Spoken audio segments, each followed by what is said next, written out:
के जाने के बाद ये अकेलापन मुझे बहुत खटकता है।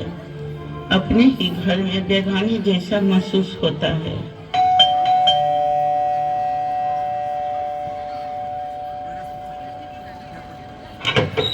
चलो चलो किरण, जल्दी तैयार हो जाओ।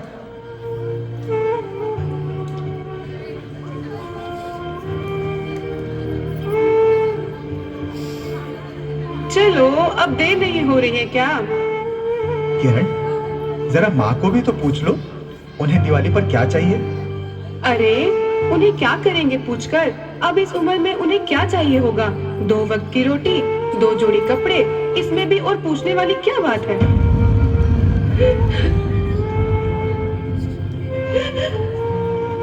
ऐसी बात नहीं है किरण। पिताजी के जाने के बाद माँ पहली बार दिवाली पर हमारे घर में रुकी हुई है, वरना तो हर बार गांव में ही तो रहती है। तो एक बार फॉर्मेलिटी के लिए ही पूछ लेती। अरे, इतना ही माँ पर प्यार उमड़ रहा है तो खुद ही क्यों नहीं पूछ लेते? ठीक है ठीक है।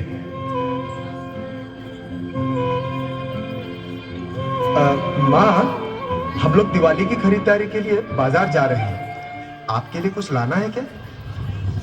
मुझे कुछ नहीं चाहिए बेटा। सोच लो माँ, अगर कुछ चाहिए हो तो बता देना। ठीक है बेटा, अगर तुम इतना ही कर रहे हो तो मैं लिख कर देती हूँ। तुम्हें और बहू को बहुत खरीदारी करनी है ना, तो कहीं भूल ना जाओ।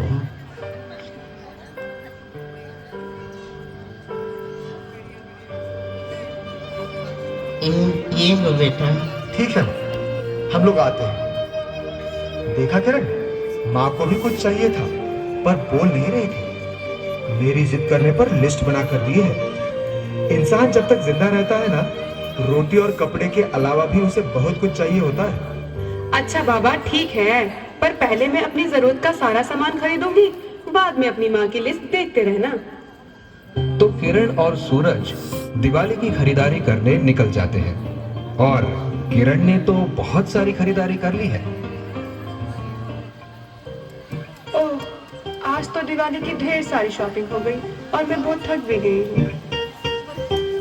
अरे, ये कहाँ रह गई? अभी तो मेरे साथ ही थे।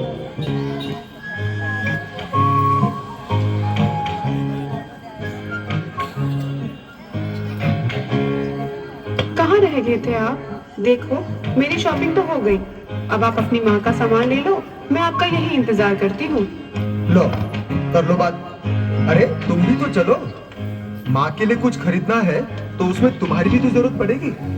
नहीं नहीं, आप ही चले जाओ, मगर पहले देख लो माँ को क्या क्या चाहिए। हाँ, मैं देख लेता हूँ कि लिस्ट में माँ ने क्या क्या मंगवाया है। बाप रे, इतनी लंबी लिस्ट!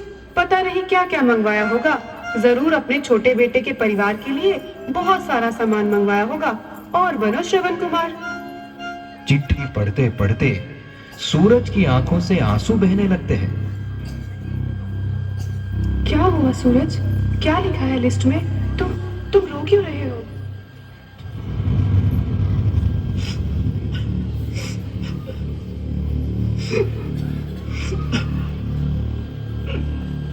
बेटा सूरज, मुझे दिवाली पर तो क्या, किसी भी अवसर पर कुछ नहीं चाहिए। फिर भी अगर तुम जिद कर रहे हो तो तुम्हारे शहर की किसी दुकान में अगर मिल जाए तो फुर्सत के कुछ पल मेरे लिए लेते आना। सूरज, मैं ढलती हुई सांझ हूँ। मुझे गहरे अंधेरे से अब डर लगने लगा है। बहुत डर लगता है, पल पल मेरी तरफ मौत को देखकर। जानती हूँ बेटा, इसे टाला नहीं जा सकता और ये शाश्वत सत्य है, पर अकेलेपन से मुझे बहुत घबराहट होती है। तो सूरज, जब तक तुम्हारे घर पर हूँ, कुछ पल बैठा कर मेरे पास, कुछ देर के लिए ही सही। बांट लिया कर मेरे बुढ़ापे का अकेलापन। बिना दीप जलाए ही रोशनी हो जाएगी मेरे जीवन की सांझ में। कितने साल हो गए बेटा तुझे स्पर्श नहीं किया। एक बार फिर से आ, मेरी गोदी में सर रख और मैं ममता भरी हथेली से सहलाऊं तेरे सर को। एक बार फिर से इतराए मेरा हृदय, मेरे बच्चे तुझको अपने करीब पाकर। क्या पता बेटा, अगली दिवाली तक मैं रहूं या ना रहूं।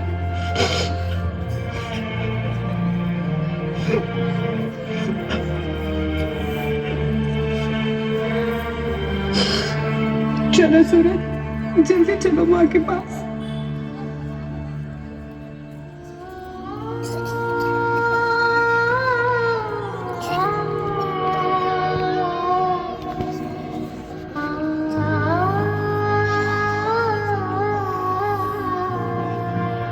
माँ, मुझे माफ कर दो माँ।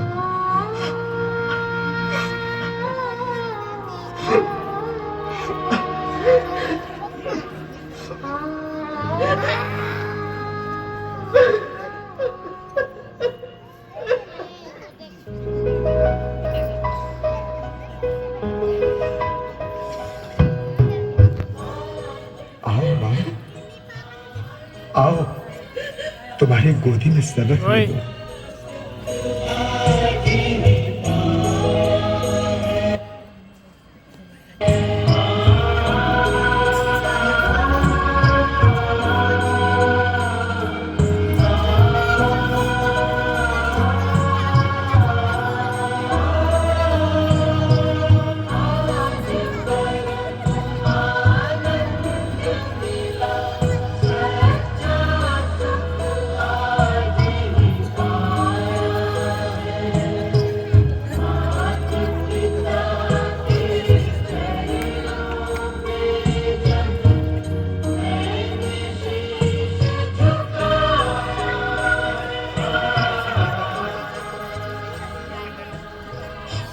बेटा, आज तुम दोनों ने जो दिवाली का तोहफा मुझे दिया है, ये मुझे सदा याद रहेगा। धन्यवाद पूज्य संत श्री आसाराम जी बापू को, जिन्होंने ये मातृ पितृ पूजन की शुरुआत कर बच्चों और माता पिता के बीच होने वाली दूरी को खत्म किया है और आज की भटकती युवा पीढ़ी को मातृ पितृ पूजन दिवस की राह दिखाई है। तो देखा आपने, क्या इच्छा रखती है एक माँ। बच्चों, ऐसी होती है माँ, अपने घर के उन विशाल हृदय के लोगों को जिनको आप बूढ़े और बुढ़िया की श्रेणी में रखते हैं। वे आपके जीवन के कल्पतरु हैं। उनका यथोचित आदर, सम्मान, सेवा, सत्कार और देखभाल करें।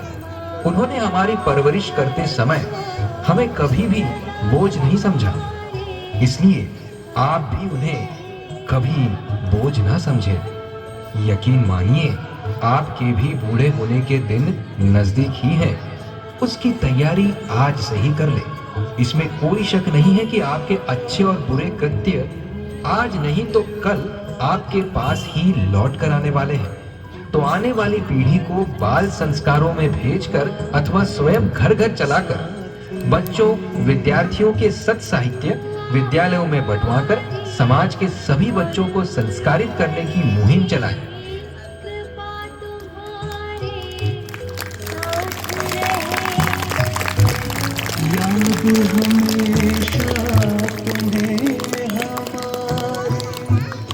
बच्चों